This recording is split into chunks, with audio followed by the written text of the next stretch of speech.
Major funding for these broadcasts has been provided by grants from Madison Realty Capital, New York Community Bank, M&T Bank, AmTrust Title, Customers Bank, Ariel Property Advisors, Capital One Bank, Sterling National Bank, Marks Paneth LLP, Meridian Capital Group. Additional funding has been provided by grants from Amarant Bank, AVR Realty Company, Bank of America Merrill Lynch, Briarwood Organization, B6 Real Estate Advisors, CBRE, Chase Commercial Term Lending, Chase Mortgage Lending, Citizens Bank, Collins Building Services, CPEX Real Estate Services, Douglaston Development, Levine Builders, Flushing Bank, Friedman LLP, Handro Properties Handler Real Estate Organization, Hodges Ward Elliott INC, Investors Bank, James D. Kuhn Real Estate Institute at Syracuse University, John Catsimatidis Red Apple Group, Kilroy Architectural Windows, Matone Group, Newmark Knight Frank, Optimum Window Manufacturing Corp., People's United Bank, Rockefeller Group, Rosewood Realty Group, RPW Group, SJP Properties, Stonehenge NYC, TD Bank, Terra CRG, the Merringore Family Foundation, and these friends.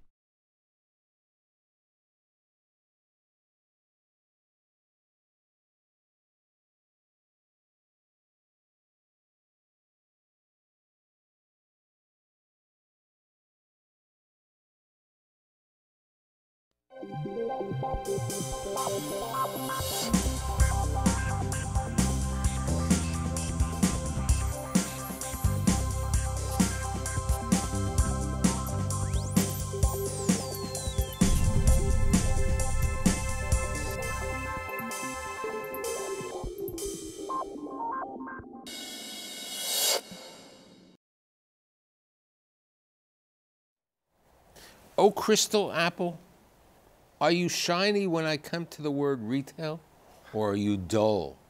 I think you are shiny. I think the perception out there is retail is dead, but especially with the three guests I have today, they're going to tell you that retail is positive and there are good things happening. So today, with the help of my executive producer, Corey Zelnick, we're doing a show on what's really happening in retail. As I said, my guests include Corey Zelnick, who is the CEO and principal of the Zelnick and Company, LLC. A landlord, Fred Posniak, who's the senior vice president at Empire State Realty Trust. And last but not least, the vice chairman and principal of the largest regional retail brokerage firm, who's been back here a couple of times, Gene Spiegelman. So you're the landlord, okay? They're the brokers. They represent both the landlord and the tenant. I want the emis. What's really happening in retail today? Okay. Contrary to what you read or see, retail is not dead. There's business to be done. Retail over time, as you know, it almost became monetized in terms of retailers have overexpanded. There was a tremendous amount of creation of retail. So if you think about at one point between the new developments, retail being created on the second floor, there's been a lot of inventory. And there just was not enough retailers to fill that void.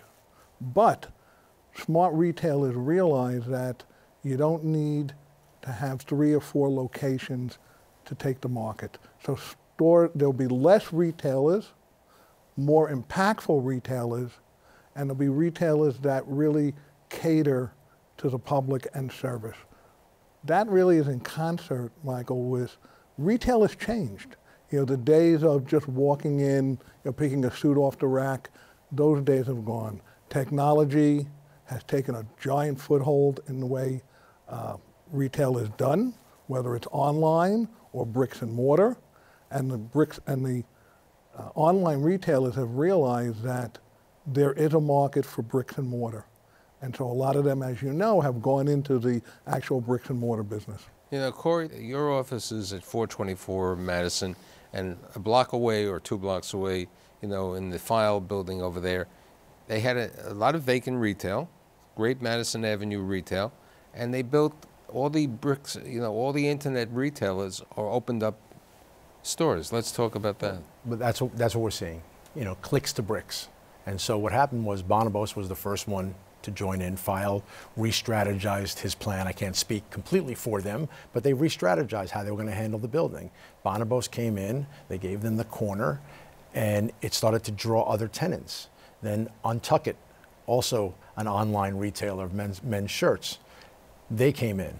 And now they have Indochino, which is a suit company, men's suits, also off the internet and now on the street. And then I think you have Jack Irwin too. And Jack Irwin has joined them, and now I hear that an actual street retailer, Mephisto, the shoe store, is going to join the building as well. So they put it together, they took a strategy, they said, all right, someone's going to step in, maybe they're not going to pay us the highest dollar, but they're going to draw attention to the building in the right way. And they took one step at a time, and they wound up filling the property. Now the interesting thing is, Gene, we were talking before about Warby Parker. I haven't seen them on Main Street retail. Well, they are in Soho, but you know, for instance, they, I think, are slowly expanding their presence throughout all the markets in the United States, because when you're a digitally native business, you have the ability to reach many markets. So they're not, I think, overlooking to have too many particular units in one particular marketplace, but I think over time you will see more of their units specifically located, but they do look at their digital universe and say, where are the customers? Where do we want to have additional penetration? But I think if Fred gave the emis, I want to give some facts to back that up. And I think to what Corey's saying also, if you look at the marketplace today, we have, I say, 80 million reasons why things are changing. And if you look at the millennial generation, which is 80 million strong almost, and then you had the baby boomer generation, is like 75 million strong. These two generations represented the buying power of the past and then the buying power of the future. And if you look at everything in retail today, combine it with technology, if you look at the television and you see advertising, it's all geared towards a new way of shopping, a new interaction with the consumer.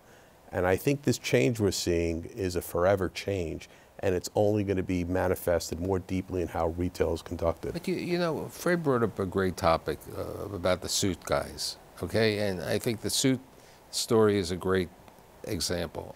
Growing up, there were these suit stores. There were the men's stores, the Field Brothers. Wallach's. You had all of these stores where you go in for a suit, you go in for the entire, what we would call haberdashery or whatever we want to call over there. Today, the millennials are going to Suit Supply, or they're going to another place. Many of the suits are custom made, okay? They're made in China or they're made in Mexico, but they go in for fitting and they get that. So the suit world has changed. The retailing world has changed. Mm-hmm. So what about this perception about neighborhood retail, off-site retail? How's that doing? Well, I think there's a complete misconception that digitally native brands could displace retail, whether it's in the example of a suit supply, whether it's an example of a local retailer. But stay focused on, for instance, the suit. If you go out and buy the suit, you still have to go into that store to get measured. What a lot of brands have tried, a lot of customers have tried, is let me go buy this online. Let me try to buy it online, get it shipped to my house, and you find out. For me to buy online with my body? Well, but it's every person, male, female, it's everyone's body, right? So you go, you buy it online, comes to your home, you figure, guess what? This really doesn't fit. Back in the box, and then the retailers are dealing with return logistics, which is the biggest money-losing aspect of that business model. So you still need that interaction with the store, whether it's the local grocery, the local HBA, or you're going to go buy a garment. Now, the differences in the market today is once you fit this suit, and you know the shirt, the jacket, everything, if you're even buying a suit, whatever you're buying, you could then buy that model online again. Absolutely. So it reduces the need to visit the store. Which is the basic concept of Bonobos. That's it. Okay, Bonobos, you go in, you try to get your body figured over there, and then they send you the shirt or whatever it is from their catalog. And then once they have your size, all of your measurements, then they got you online. And so every day in your email, you're going to get a new offering from Bonobos. It's all data. This came in on your shoe size. This style came in. But you need the store. Yeah. With the My Suit, what they've done to adjust to the times, because My Suit is not completely millennial, but it's a strong component of their business, is they've learned to turn it faster. You're the only one of the four of us sitting here who could be in a mice suit. Okay, you know, it's a certain body for a mice suit. Right. It's the turn. And that's what the retailer's doing differently as well. The ones that are going to continue to survive are going to adapt and adjust. Right. What about fast casual foods? Okay, all of a sudden salads are king, chopped, sweet greens, all these others. And what's going on? They're really pickup stores in many cases today. The people make their order. That's right. The bag is there and they pick it up and so on. All on an app. It's ordered on an app. And it's all part of the eating healthy. You know, the millennials are thinking that perhaps a salad is more healthy than going and having a steak lunch. So they go and they order their salad online or on a computer. When I order from Chop, my secretary orders it on the computer and they deliver it in a half hour. I understand that when you're building a One Grand Central, AKA Lincoln, you go to Chick-fil-A over there. I would like to. Okay. I would like to. But that's a good example. I mean, people out of nowhere, Chick-fil-A comes to New York a couple of years ago. They invade 6th Avenue. One store is busier than the other store. And every Chick-fil-A store, and they're closed on Sunday because of their religious preference, is doing great. Right. They're opening up one by me on Lexington Avenue, 58th Street. I can't wait. See, but you don't have to worry. You're not there on Sundays. Out there on Sundays. But, you know, the chicken is viewed as a healthy food, as a healthy alternative. But you know what? It's a good example about the property. I think the one on 58th Street previously was a home for Modell's. Well, it was Sephora. Sephora. For years. And what happened was Sephora left early on their lease, so Modell's took it for the remaining But period. it was a restaurant originally, and Boogie's. Wasn't it Boogie's? Boogie's Diner. Boogie's Diner. Wow. Originally, that building was a restaurant. These guys are dating themselves. Okay, but you were talking before in the green room about the changes of the banks today, okay? Because banking is not dead, okay? The branches are still opening up. A bank from Pennsylvania, Republic Bank, is opening up. They've signed 3 or 4 leases. You know, it's the same Vernon Hill who was with Commerce Bank. Let's talk about what Bank of America did in your property on 55th Street. So, you know, the banks have gone through full circle. There was the big bank, you know, where you had the large floor plate, a lot of tellers. Then they went to the extreme where it was ATM only. Then they fit somewhere in the middle. So they're always trying to find the right model for themselves. So we were fortunate, Bank of America renewed on a small location we have on 55th Street. And at one point it was just an ATM location. And then they went to their new concept. And I thought it was, you know, intriguing where you walk in and you put your card in and then there's an interactive screen in the reception area. And you'll walk in and they'll say, "Good morning, Mr. Posniak, how may I help you?" So you're actually dealing with there's a human touch, but there's no person in the branch. The person who on the screen could be utilized for 18 different branches. It's a great return on equity. Okay, the productivity over there. How does a retailer like a Dwayne Reed or a Walgreens, which are the same people, or CVS make a decision today to go into a neighborhood of Hudson Square or not to make a decision? Because I don't see them there. They never liked to call themselves drugstores or pharmacies. It was always about being convenient. So it was convenience to the customer. It was knowing that there was enough of a customer base to service. And for many years, there wasn't enough. And you have, you know, the vehicular traffic down there is challenging, canal and what have you. And so the pedestrian flow was very different. It was also a 5-day-a-week business at the time, similar, but not similar to Midtown because you didn't have the density. And so that's what always invariably kept them out of there. They're on all of the fringes where most of the people live. They're still out of there, okay? Because I'm at 345 Hudson Street, and there's no CVS or a Walgreens in the neighborhood. Maybe it's something for you to represent. I think if you think about the complexity of business today, when you're on the street and you're doing a site tour, the 3 factors still play into it. Location, location, location. The retailers want to know about the pedestrian footfall. They want to know about the transportation, where the subway is. They want to know, is this a 5-day-a-week market? Is this a 7-day-a-week market? Those basics still very much count. So now I'm going to ask a specific question, and whoever wants to field it. We have different locations within the city. Lower Manhattan, financial district, okay? You know, you have the trade center, you have the shops over there. how is Brookfield Place doing, and how is Lower Manhattan doing today in retail? Well, I personally think it is an evolving marketplace, and what I think was created down there is one of the most modern transportation hubs in the city of New York that you will see for a generation or multiple generations. If you think about all the transportation connections that were opened up from now the one train opened up all the way to the west, and you have Jersey Transit, and you have all the subway lines running through from Wall Street over to Fulton Transportation Center. It's an amazing transportation hub that I think people are still discovering, but it will be the long-term success of downtown will be that transportation hub. And it is filtering into the streets. And when you have the seaport fully open, all the way over to Brookfield Place, you have river-to-river retail and attraction. So I think that market has a lot of growth left in it. And it's gestating, and it's emerging as a key marketplace for commerce, for a residential community, and for retailing. I was down in Brookfield Place on Friday, from my office on 34th Street. I hopped on the 1.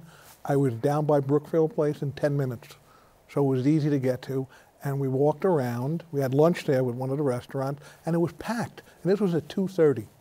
And this is the winter where not everyone is outside. So I agree with you, Gene, that it's definitely going to be a full success. Let's talk about where you're really centered. You're in Midtown, 34th Street, former garment center. They don't call it, we're too old to the garment center. And Hudson Yards. What's going on in the community here? Okay. Well, the great thing about 34th Street is at one point 34th Street was really a 5-day-a-week, maybe a 6-day-a-week location. You're running everywhere from Macy's. Retail worked its way east, but never really hit the Empire State Building. We're always short on quality retail there. But what has happened over time is there's been a tremendous amount of residential in the area. I believe in the past 3 years, there are over 4,000 apartments either built or being built. So what has happened now, it's now become a 7-day-a-week location. You're in Nomad now, No, right. We're on Park Avenue South North. Right. Jeff Levine came out with a different title a couple of years ago. Sophie. So, okay. It depends on different... But you have people coming from the south, working their way north, and then really invading 34th Street. And then the interesting thing is, we have Target mid-block, between 6th and 7th Avenue, and they tell us that their busiest 2 days of the week are Saturday and Sunday, which is great to hear. Hudson Yards, thoughts? Oh, I personally think it's amazing how they're going to bring all that project online essentially at once. It's a huge critical mass. It's already a huge destination. If you think of whether it's the 7 train or the Javits to the north, the connection of the High Line all the way down to Meatpacking on the south, the vessel, the culture shed, the offices, the residential, I think ultimately the retail will be successful there. And if you look to the east, it connects through the Manhattan West. Manhattan West connects through Farley Post Office, which will be the new Amtrak and Jersey Transit, and then further west to MSG and to Herald Square. And I think it's, again, a huge emerging district that's going to take, if it took a decade to build, it's going to take another decade for the city and the community to understand it. But I think long term, it's a huge accomplishment. Retail in the boroughs. Strong, very strong. There's a fair amount of space out there, but there's a lot of demand. Spaces are filling quickly. You go to the subway hubs that run throughout the city, and they feed from there. You go to Forest Hills, you go to Bayside and Queens, you go to downtown Brooklyn. All of the Fulton Mall completely changed with the upzoning down there. The add-on of all of the residents down there created a tremendous demand for retail, and most of it's been filled. And on rental levels down there have been high, and they have maintained. Now the tenants come in and they have different demands, because there's no tenant out there today that has to do a deal. They want to be in Brooklyn, they want to be on the Fulton Mall, and they'll get their deal. They'll push a little bit and they'll get some more, but the rental rates have remained high. There seems to be a tremendous and continuous demand in the outer boroughs. Fred, will we see in your properties grocery stores? When Right. When the Time Warner Center was open and Whole Foods opened up, it did great, okay? 34th Street, as you say, is a 7-day community today, this entire section over here. There is going to be a Whole Foods in Brookfield, this property, you know, Manhattan West, but that's on 9th Avenue over there. Right. There really, within this neighborhood, okay, there is not any really grocery store, with the exception of Whole Foods, which is on 6th Avenue, Avenue. and it's 40th Street. Well, you never say never. The objective on our repositioning of the ESB really on 34th Street is to get away from food or the grocery, but you never know, you know, times will change. But, you know, it's interesting, you go to some of the department stores, they almost are like a grocery store. I mean, the great example is Saks on the top 2 floors that they recently opened up. Now, I was with David Burke a couple days ago. He was on the show. He was mentioning that Bloomingdale's is possibly thinking of the 9th floor, which was employees in storage, thinking of making the food situation over there. Makes sense. Well, that plays into the phrase of the last couple of years, experiential retail. For them, for the department store, there's only so many things you can do experientially.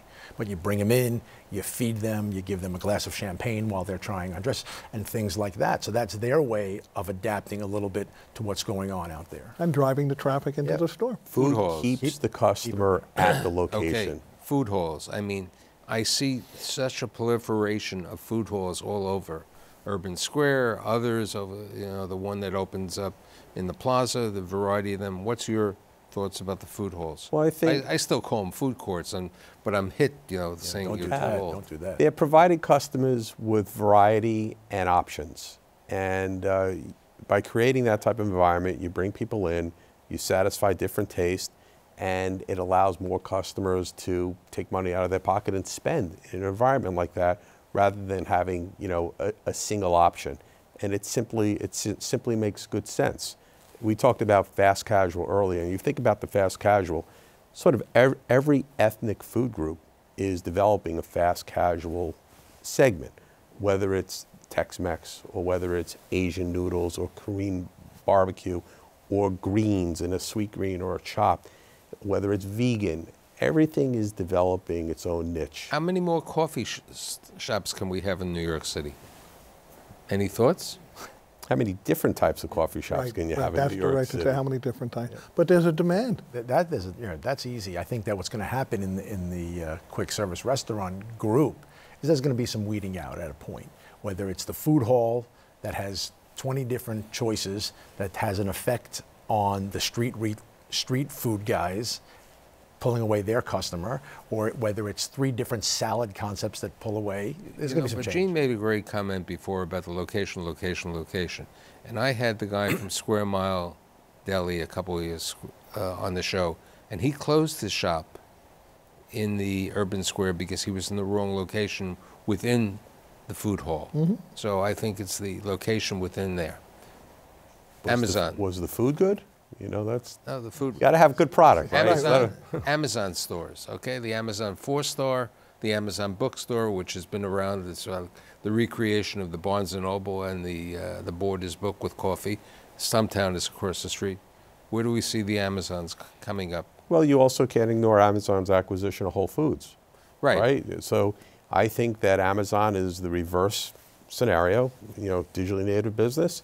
It's going to experiment in brick and mortar. It's going to connect more with their consumers. And I think ultimately the goal is, in their brick and mortar locations, that consumer will make more purchases online through Amazon channels. And remember, it's not just product. It's video, music. It's every consumer segment. Right. Amazon's not going away, but the good thing about Amazon is it has shaken the trees for other retailers, because retailers have really become complacent in a lot of instances. So now you have to rethink the way you do business, how you do business, and who you're doing business with. Amazon, you know, they're going to be here, you know, going forward, but other retailers, the pie's big enough. The question is, when is Walmart going to open up a store? I think Walmart's issue, if I'm not mistaken, is a union issue. No, that's the full Walmart. I'm talking about the small Walmart type of store. Any ideas? Or That I don't know. It's interesting that Walmart owns Bonobos. and they're here. So, you know, not many people know that, but that's a representative of They Walmart. also own a camping company. So, you know, Walmart has extended. Fine dining. You have one of them coming to your... We do. And we really went to Wolfgang's as an amenity for our area because we were fortunate enough to really convert the former garment area on Broadway from 35th to 42nd Street. We basically emptied all the garment buildings and re-tenanted them with fabulous office tenants. Really, you know, from Interpublic to Yahoo, great office tenants. And one of the next part of the puzzle was really to convert to retail. And we started really going from where we did Urban Outfitters, we did Rituals, we did Shake Shack, we did Wolfgang's, we did Mason Kaiser, all to really service the office tenants. And what's been great is we look at all these tenants as really an amenity to our office users. Because at the end of the day, you have to, you know, the retail is a small component of the rent roll to an office building. And so you use the retail to really benefit your office users. Right, and that's how office tenants, they want to know, you know, it's the change of office space, you know, the open space, they want to have the convenience, they want a certain, the millennials, the age, the type of population, you know, it's a different type of market over here, and the world has changed. But I think in summation, as I was saying before with my crystal apple over here, you are pretty shiny. And I think the outlook for retail continues to be shiny. And I'd like to thank Corey for bringing the group together, Fred for joining, and Gene, and I'll see you next week. Thanks, Mike. Thank you for having us.